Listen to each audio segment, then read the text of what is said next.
North Star, Automatons, Stargrave, amazing kit, just launched, got a whole bunch of goodies with it. I was doing some Orlock kit bashing for my 95 era Necromunda Orlock gang, and I realised I wanted a pit slave.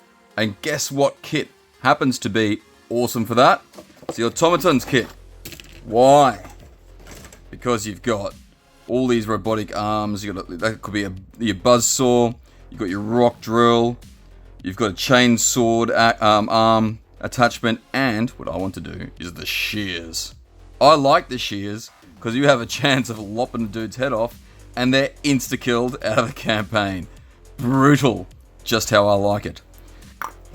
So I'm going to see if in under 5 minutes I can put together a pretty reasonable pit slave.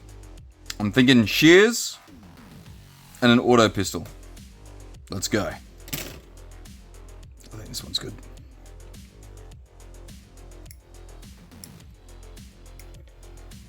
Sufficiently slave-like looking. Yeah, I like that. Here we go. Shears. Yeah, I reckon that'd snip a man's head off. Yeah. Oh, that's almost too good. Almost too good. Or maybe, do I want that? No, I'm going to go with that. Because I want to use this really funky head that I from the moment I saw it, I'm like, this guy's great. This bloke right here. It's like a pit slave / servitor style looking head. Honestly, so many people are going to be using these for the 40k universe, this kit. It's got everything you need. And look at that. Basically, that, and let's see here. I want a left-handed auto pistol of some description. What do they have? Do they have something I can do? Auto pistol, left-handed. I swear I saw something. Ooh, he's looking good. Him, or... I think that's about it, really. Or that one. That one looks a lot more like the auto pistol, I think. Yeah, that looks like the auto pistol. Boom! Done!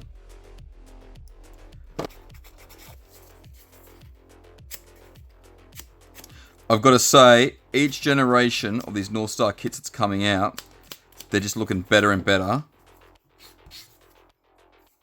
Though, I will say, I don't know if it's because it's a new production, but there seems to be quite a bit more mold lines on this one than there has been on previous kits from Northstar that I've gotten. But I'll forgive that because the details are getting that much crisper.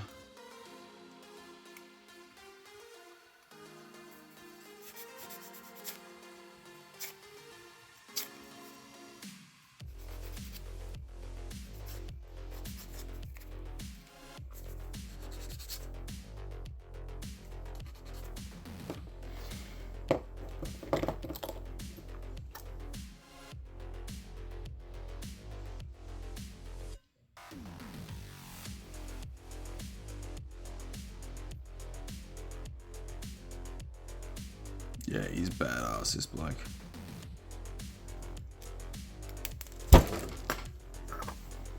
For the heads, I normally do a little bit of the old sprue goo, because I tend to find that just takes up the gap between the head. Should be. Now, I think there's going to be 2 finishing flourishes on this bloke. Apart from there's a bit of a mold line here, I just want to get rid of. Yeah, he looks mean. No, that's it, I reckon. Done. Other than, I just got to do a broken chain around his ankle.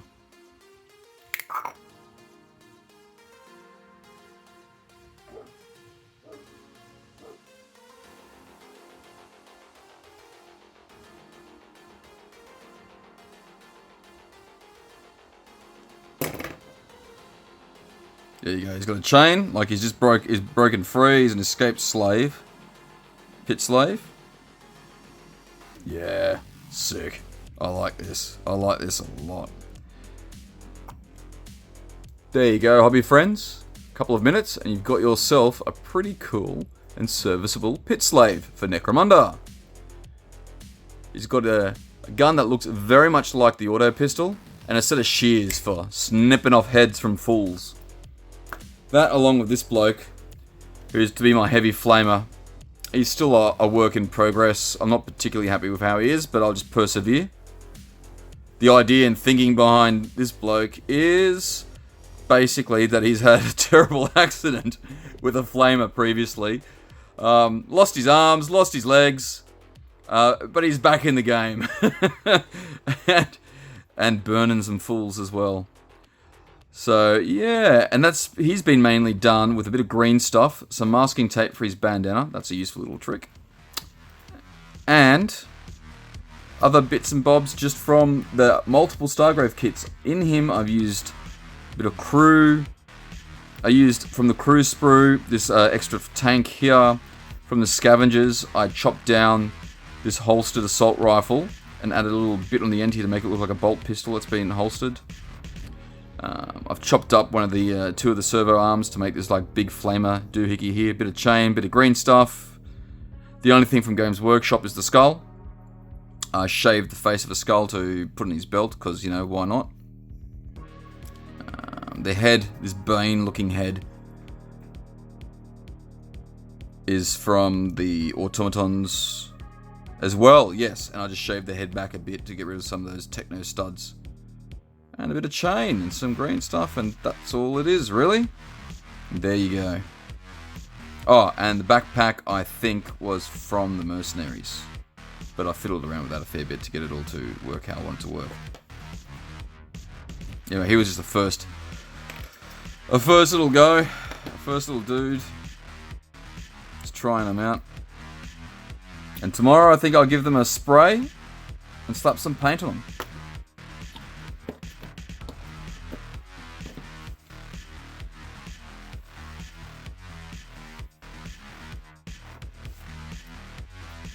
Three to 8 SO, I reckon. Or 3 to...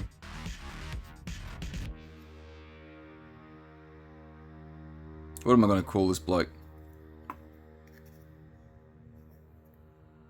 He is very cool. Very grimdark. Very, very grimdark. Big fan. Big fan. For the price you pay for these Northstar kits, my opinion is that you should just literally buy them all. You'd be almost a fool if you didn't. There is so much kit bashing potential. Scavengers, troopers, mercenaries, crew, automatons. If I have one complaint, I have 3 things I'll say. The crew sprue was obviously their first, and when you compare it to the current stuff, you can see it's not quite to the same level, and there is a marked improvement in every release they've done. Other than that, some more hand weapons would be cool. More flamer options. There's no real flamer anywhere, or grenade launchers. There's like a couple, but not really anything. Not until this automatons, really. The female scavengers, I think, has got a grenade launcher. And they don't have much left-handed options. They're pretty much all just gripping something. It would be really cool to do 2 pistols with these guys. Oh, and left-handed pistol holsters would be cool too, for offside. But I mean, realistically, for the price, I think these are normally about $30-something each. You're getting a lot. You're getting a lot of miniature for your $30. Anyway, that's it for today, guys. Like and subscribe if you'd like to see more.